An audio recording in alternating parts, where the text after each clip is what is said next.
KO 吧。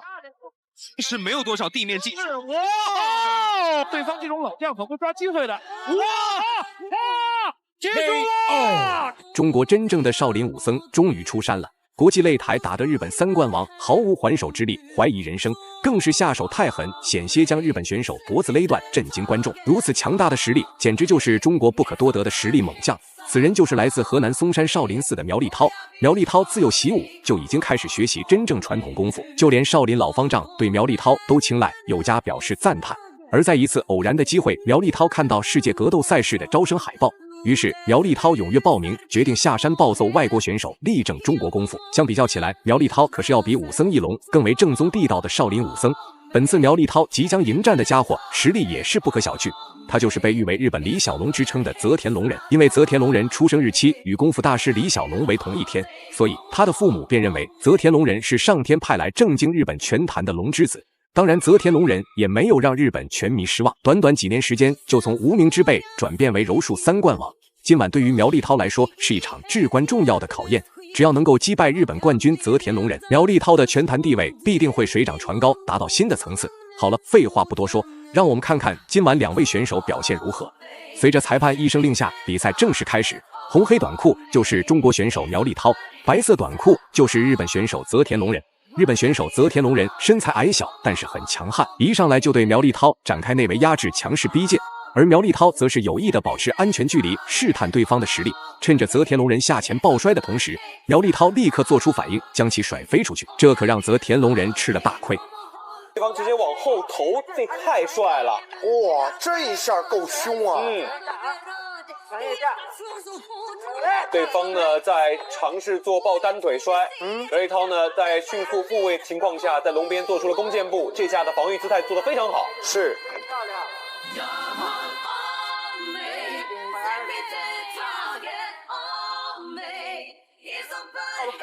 再次拨开。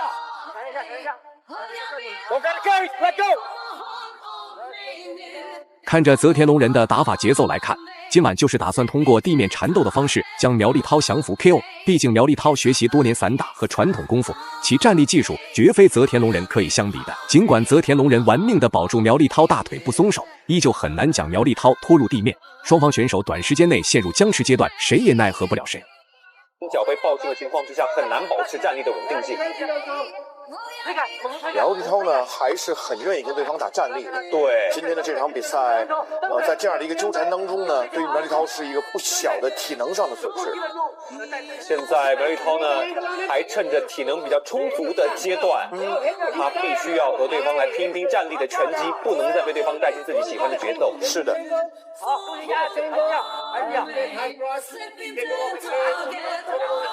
龙边的弓箭步重心非常的稳定。好的，好的，重新回到站立了。还是要打站立。你看对方的这个站立出拳呢，泽田龙人或许认为自己可以凭借精湛的柔术技术拿下胜利，但是苗立涛为了今晚的比赛，可是做了足足4个月的防抱摔训练，这才导致泽田龙人根本无法完成真正意义上的地面束缚。尤其是被压制在地面的泽田龙人气喘吁吁，很狼狈。再打下去，别说能不能拿下比赛胜利，极有可能会遭受苗立涛的地面砸拳，威胁生命。其实这个时候泽田龙人的位置并不是非常的有优势，但是呢他尝试把对方呢拖到离自己的腿左当中更深的位置来。苗立涛现在的阶段如果说不容易起身的话，可以考虑转到侧向压制。苗立涛在上位，但是要保护好自己的手臂啊。对方在下位的进攻动作是非常凶狠的，危险。对方做了一个石兔的把位，脱开之后呢，回到侧向压制，这下很成功。泽田的额头应该是在和苗立涛刚刚近距离的对抗当中的头部被砸到。是。好，1分钟的时间，苗立涛把自己的身侧完全压在泽田的身上。这个位置对于苗立涛颇为有利。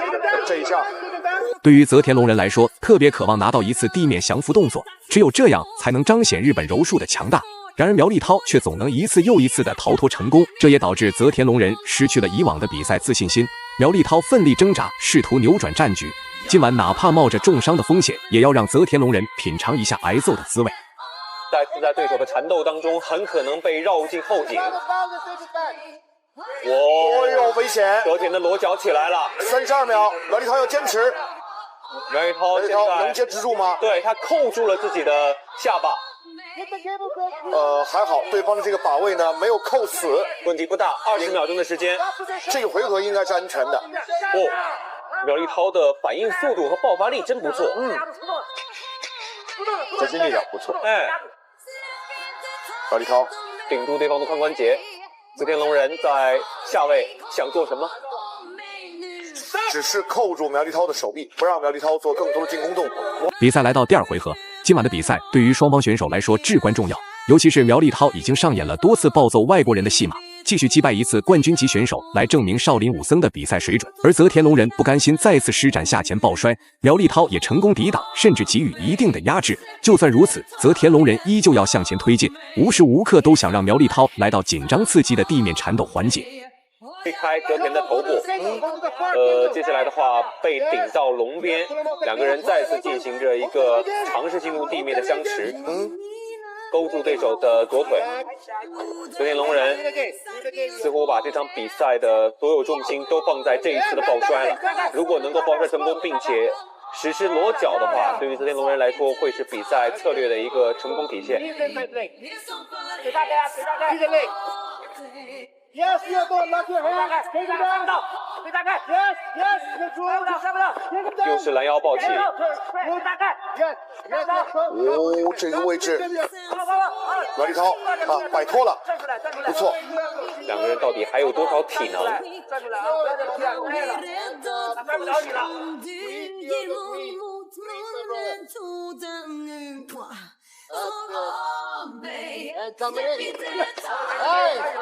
站立拼拳。我们看到泽田龙人场边的 corner 也在提醒他多打一些组合。对，要打这 combination。对。比赛进行到现在，不单单是技术上的比拼，还是对于身体素质和体力储备的严峻考验。那是因为互相缠斗最容易消耗体力，但是泽田龙人依旧乐此不疲地施展抱摔。这时候，双方选手不敢有丝毫的马虎，都想通过对方一个微弱的技术漏洞给予凶猛进攻。清楚。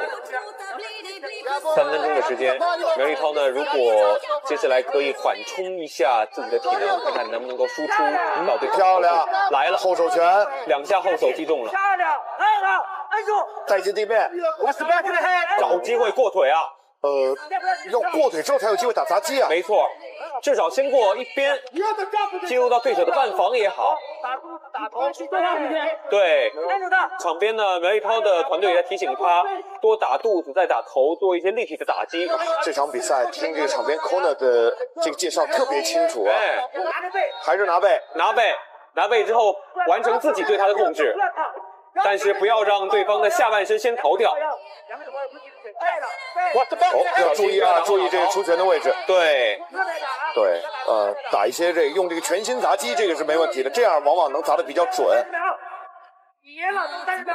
在身后扣住对面，对方呢也是扣住苗立涛的膝窝，不让苗立涛轻松的起身。对，现在对于苗立涛来说，4肢8体都可以使用。他想要裸脚降服对手吗？有一定难度啊。这个扣有难度，因为对方呢还扣着他的腿。对，反响了，还有10秒钟的时间。但是苗立涛已经足够有侵略性了，这个动作。